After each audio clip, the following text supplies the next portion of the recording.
बाप कहते हैं श्रीमत पर बाप के चलना पड़े।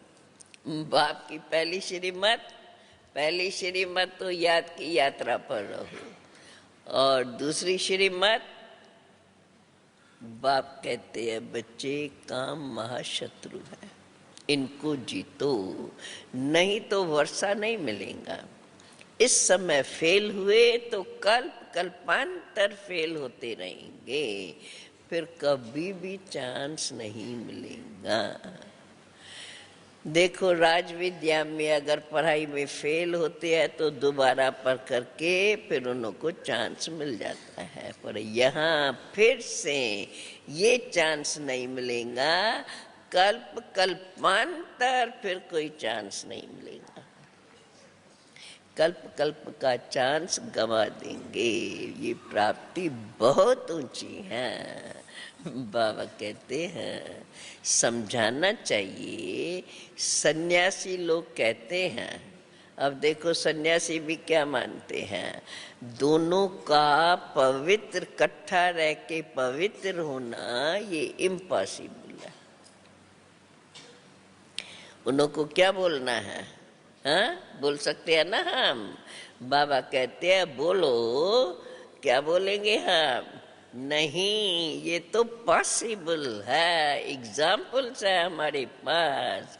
सन्यासियों के लिए इम्पॉसिबल क्यों है? क्योंकि उनका है हठ योग, बेचारे घर बार छोड़ करके चले जाते हैं, तो फिर भी वही शंकराचार्य आएगा और वही हठ योग संन्यास शुरू हो जाएगा अपने अपने समय पर। भारत जब पतित होने लगता है तो सन्यासी आकर के थमाते हैं। इस सेवा का उनको फल मिलता है, जो गवर्नमेंट के भी गुरु बन जाते हैं। परंतु बाबा कहते हैं तुम बच्चों का तो सबसे बड़ा मान है, तुम्हारी जो आमदनी होती है वो कोई की भी होनी नहीं है, हो ही नहीं सकती। देखो यहाँ तो कितना तुम्हें फायदा मिलता है, गरीब 1 पैसा देते हैं उनको भी महल मिल जाते हैं। दृष्टांत में शास्त्रों में है ना, चावल मुट्ठी लेके आया था सुदामा और उसको महल मिल गए। प्रत्यक्ष फल का साक्षात्कार दिव्य दृष्टि से भी होता है।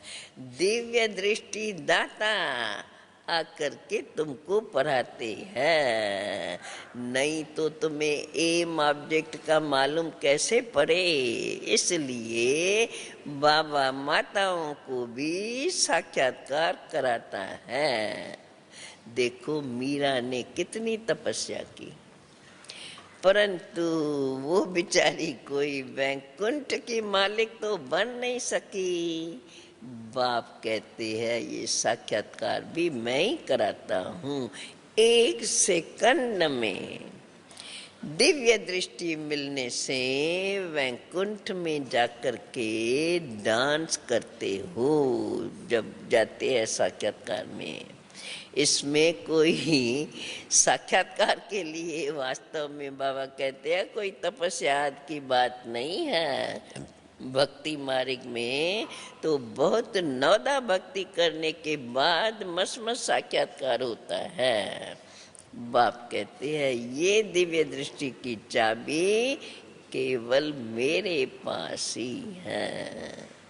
मैं कोई को भी ये दिव्य दृष्टि की चाबी नहीं देता हूँ।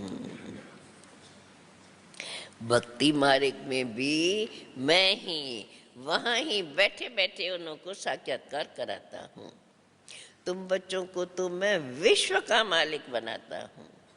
देखो दुनिया में तो अनेक प्रकार के मनुष्य हैं, कोई धन में मस्त है, कोई साइंस में मस्त है, कोई किस में मस्त है तो कोई किस में मस्त है। परंतु तुम्हारे आगे तो वो किस में भी मस्त है, परंतु तुम्हारे आगे तो क्या बाबा ने बोला होगा, वर्थ नॉट अ पेनी है।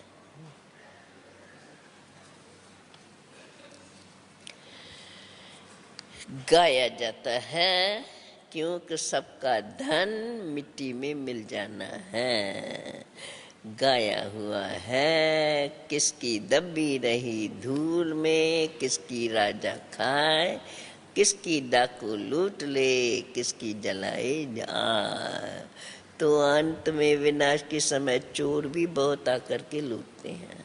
आजकल हर एक अपने हमजन्स को प्यार, आजकल भी देखो क्या है, हर एक अपने हमजन्स को प्यार, अपने अपने राज से दूसरे राज वालों को निकालते रहते हैं। दिन प्रतिदिन तुम देखेंगे कितनों को मारते रहेंगे, चाहते हैं हर एक अपने अपने बर्थ प्लेस में चले जाए, अपने बाकी अपने देश से दूसरे देश वालों को निकालते रहते हैं। बाबा कहते अभी तुम बच्चे तो बाप को याद करने से वर्षा लेते हो। यहाँ तो देखो कैसे राजाई लेते हैं, लड़ाइयों से राजाई लेते हैं, एक दो को अपने अपने राज से निकाल करके और अपना राज चलाते हैं। तो बाबा कहते हैं तुम बच्चे तो कैसे राज लेते हो, तुम बच्चे बाप को याद करने से वर्षा लेते हो। जानते हो हम अशरीरी आत्मा हैं। अभी हमने 84 जन्मों का पाठ पूरा किया है। देखो कितनी करोड़ें आत्माएं हैं। सभी की जीवन कहानी तो बाप नहीं बैठ के बताएंगे ना, मुख्य की जीवन कहानी बताते हैं। मुख्य हो कौन, मुख्य कौन है इस सृष्टि ड्रामा चक्कर के अंदर, मुख्य पाटदारी कौन, चढ़ता है नशा।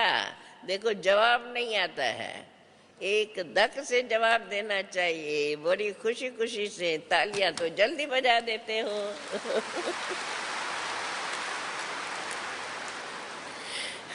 देखो इतना बाबा कहता है हमेशा नशा रहे, हम कितने ऊंचे पाठधारी है।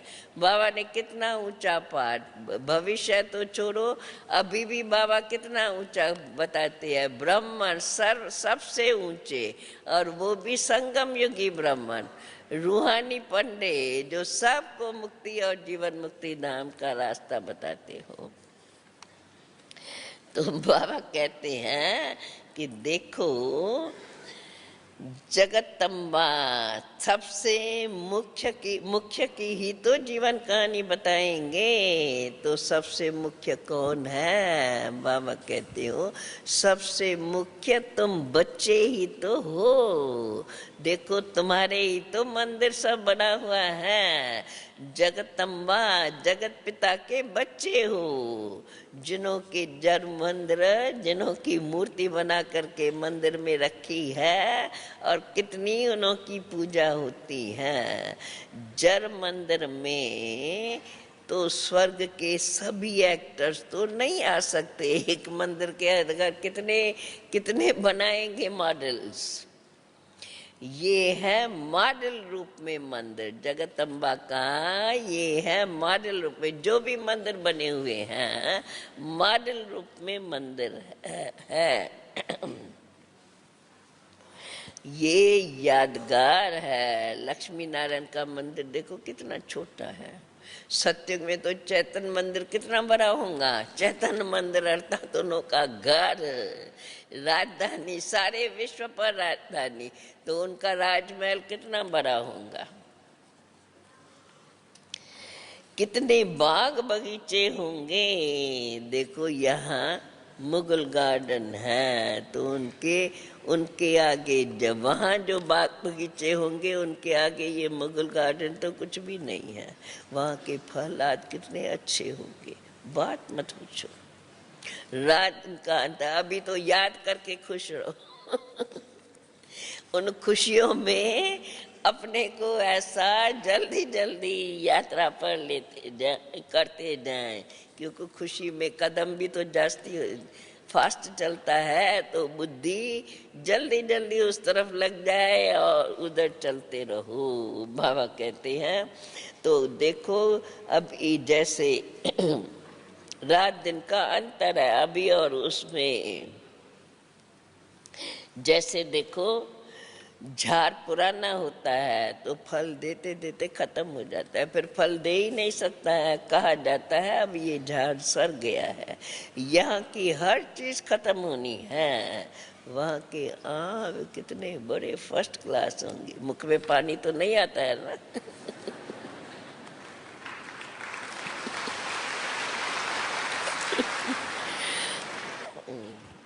अब बाबा फिर भी कहते हैं तुम बच्चों को नशा रहना चाहिए। अभी हम अपनी राजधानी स्थापन करते हैं श्रीमत पर, इसलिए हमें श्रीमत पर जरूर चलना है। और पहली श्रीमत पवित्र भी जरूर बनना पड़े। बाबा कहते हैं मुश्किल तो कोई बात है ही नहीं। एक जन्म, सिर्फ एक जन्म पवित्र रहेंगे तो 21 जन्म तुम्हें स्वर्ग की राजाई मिलती है। फिर इतनी सारी इस बात सुन करके ऐसा बाबा कहते हैं ऐसा कौन होगा जो पवित्र नहीं बनेगा? है कोई इधर ऐसा जो फिर बार बार ये बात भूल जाते हैं? वो अपने को समझा दे। बाबा तो बच्चों पर तरस खा करके फिर पक्का कराते हैं।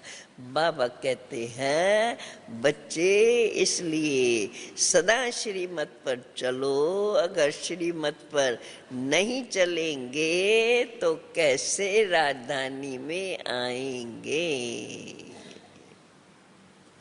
बाबा कहते हैं बच्चे तुम जानते हो यही भारत सचखंड था, यहाँ सच्ची बात यही थी। अब तो है झूठ खंड, हर बात में झूठ बोलते रहते हैं। ये भी झूठ जब कोई शरीर छोड़ता है, फलाना ज्योति ज्योत समाया, निर्वाण धाम गया। अभी तुम जानते हो निर्वाण धाम तो रहने का स्थान है, आत्माओं के रहने का स्थान। तुम हर एक बात यथार्थ बताते हो क्योंकि बाप तुम्हें यथार्थ बात बताते हैं। बाप तो है ही सत्य, सत्य बाप तुम्हें सत्य बातें बताते हैं क्योंकि बाप ही तो आकर के सचखंड स्थापन करते हैं। बल भगत तो जन्म बाय जन्म भगवान को याद करते रहते हैं परंतु उनको भगवान का तो यथार्थ पता ही नहीं है। अभी वही भगवान प्रीतम, बाबा ने कहा वो प्रीतम अभी तुम बच्चों को राज भाग दे करके अभी तो राज भाग के लायक बना रहे हैं। लायक बन जाने के बाद बाप पहले घर ले जाएगा, फिर राज भाग दे करके खुद छिप जाते हैं। तब कहा गया है तभी ये गायन छिप जाते हैं। किसको पता क्या किया, कैसे ले गए, क्योंकि जिन्हों को दिया उन्हों का भी रूप तो बदल ही गया। बाबा कहते हैं इसलिए गाया हुआ है तुम्हारी गत मत तुम ही जानो। तो जरूर है और कोई जानते ही नहीं। बाप ही सबके गति सदगति कैसे हो वो जानते हैं और कोई जानते नहीं। इसलिए गायन हे प्रभु तुम्हारी गत मत तुम ही जानो और न जाने को। श्रीमत से क्या होगा कोई जानता ही नहीं। श्रीमत कौन सी वो भी कोई नहीं जानता है। बाबा कहते तुम बच्चे ही जानते हो। अभी तुम बच्चों को बाप श्रीमत देते हैं। अब याद रखना अभी फिर बाबा ने कितनी ऊंची महिमा बच्चों की बाबा कर रहे हैं। अभी तुम बच्चों को बाप श्रीमत दे रहे हैं जिसके लिए गाया जाता है तुम्हारी गत मत तुम ही जानो। अभी तुम्हें श्रीमत बाप दे रही है, अपने को आत्मा समझ। मुझ बाप को याद करो। वे टीचर्स ऐसे प्रतिज्ञा कराएंगे क्या कि मैं तुमको बैरिस्टरी की गद्दी पर बिठाऊंगा? बाप तो प्रतिज्ञा करते हैं, बाप तो पक्की बात बताते हैं कि तुम ये करो तो मैं तुम्हें स्वर्ग की बादशाही दूंगा। बाप कहते हैं जितना याद करेंगे योग से तुम सब पापों से मुक्त हो जाएंगे। याद करने से तुम्हारी आत्मा जैसे कंचन बन करके मेरे पास आ रही है। इसलिए अपने पास याद का पूरा पूरा चार्ट रखो। अभी तो किन्हों का आधा घंटे का चार्ट होगा, कोई का 1.25 घंटे का, कोई का तो 5 मिनट भी नहीं, कोई का तो बहुत अच्छा चार्ट भी हो सकता है। अब बाप तो तुम्हें कहते हैं ये सब तुमको अंत में साक्षात्कार होगा क्या क्या तुमने किया है। स्कूल में टीचर अथवा स्टूडेंट खुद भी समझते हैं कि हम कितने नंबर में आएंगे।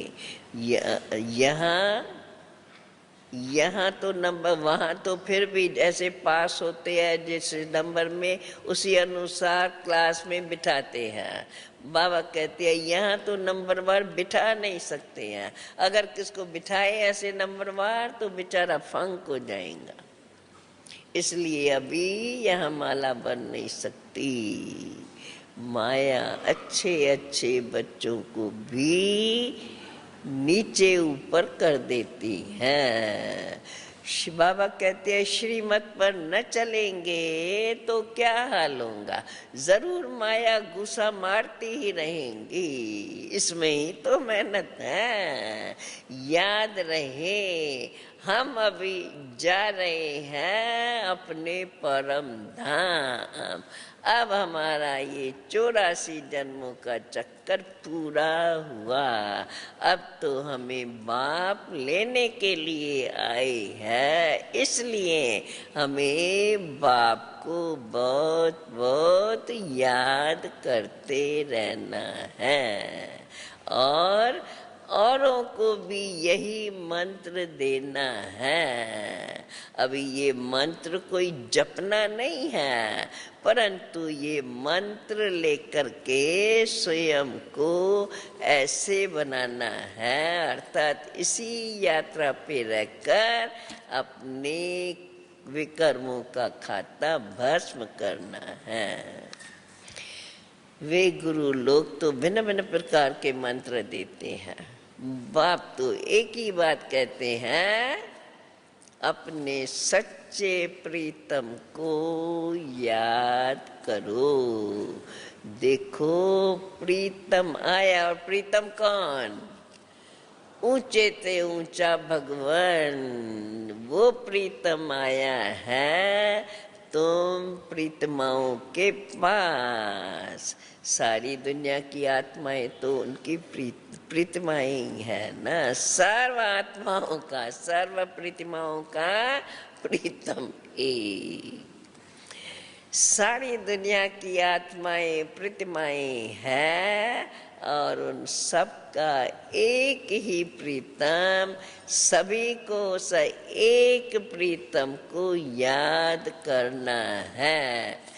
याद करते करते प्रीतम के साथ उनके घर पहुंच जाएंगे और फिर वो तुम्हें राजाई में भेज देंगे। अच्छा अच्छा, मीठे मीठे पहुंच गए सत्य की दुनिया में। मीठे मीठे सिकील दे बच्चों प्रेत, मात पिता बाप दादा का याद प्यार और गुड मॉर्निंग। रूहानी बाप की रूहानी बच्चों को नमस्ते। रूहानी बच्चों की रूहानी बाप को नमस्ते। अब फिर से हम क्या सुनेंगे? सारी मुरली का सार आ गया बुद्धि में। याद की यात्रा तो याद रही, या वो भी उस अजन याद करनी है? अभी मुरली का सार धारणा युक्त जो याद करें, अभी रिपीट करेंगे अपने आप से, तो चलते फिरते याद आता रहेगा। सार है मुरली का धारणा युक्त, कुसंग में आकर कभी भी पढ़ाई नहीं छोड़नी है, किसी भी देहदारी से दिल नहीं लगानी है। दूसरी पॉइंट, पापों से मुक्त होने की विधि क्या है? क्या है? आज की मुरली में 2-4 बार ये बात आई है। पापों से मुक्त होने की विधि एक ही आवाज में बोलो, याद की यात्रा। पापों से मुक्त होने की विधि है याद। इसलिए अभी काम क्या दिया होगा बाबा ने? इसलिए याद का चार्ट जरूर रखना है। पूछे कौन कौन रखते हैं? याद में रहने की बाबा कहते हैं, याद में रहने की अपने आप से प्रतिज्ञा करनी है। बाबा तो बार बार हम बच्चों को सिखाते रहते हैं, जो करेगा वो पाएगा। बाप के आज्ञाकारी बनकर बाप से बेहद का वर्षा लेने का अधिकारी बनेगा। अभी है याद में रहने की अपने आप से प्रतिज्ञा करनी है। आज का वरदान, तन को आत्मा का मंदिर समझ उसे स्वच्छ बनाने वाले नंबर 1 श्रेष्ठ ब्राह्मण आत्मा भव। कितना ऊंचा टाइटल बाबा ने दिया है। हम ब्राह्मण आत्माएं सारे कल्प में नंबर 1 श्रेष्ठ आत्माएं हैं, हीरे तुल्य है। इस स्मृति से तन को आत्मा का मंदिर समझकर स्वच्छ रखना है। जितनी मूर्ति श्रेष्ठ होती है उतना ही मंदिर भी श्रेष्ठ माना जाता है। तो इस शरीर रूपी मंदिर के हम ट्रस्टी है। ये ट्रस्टीपन आपे ही स्वच्छता व पवित्रता लाता है। जब ट्रस्टी है तो मन से और बातें निकल जाती हैं और आपे ही स्वच्छता और पवित्रता लाता है। इस विधि से तन की भी पवित्रता सदा रूहानी खुशबू का अनुभव कराती रहेगी। स्लोगन आज का, रूहानियत में रहने का व्रत लेना ही ज्ञानी तू आत्मा बनना है। रूहानियत में रहने का व्रत लेना ही ज्ञानी तू आत्मा बनना है। आज तो याद है सबको, बाकी आज का दिन, कल तो हमारे पास अव्यक्त बाप दादा हम सब से मिलने आएंगे, अर्थात हम सब अव्यक्त बाप दादा से मिलेंगे। सारा दिन उन्हीं यादों में खुशी में रह के, जो बाबा ने बोला है याद की यात्रा, याद की यात्रा, अपना चार्ट देखते अपने चार्ट को कंप्लीट करते रहें। ओम शांति।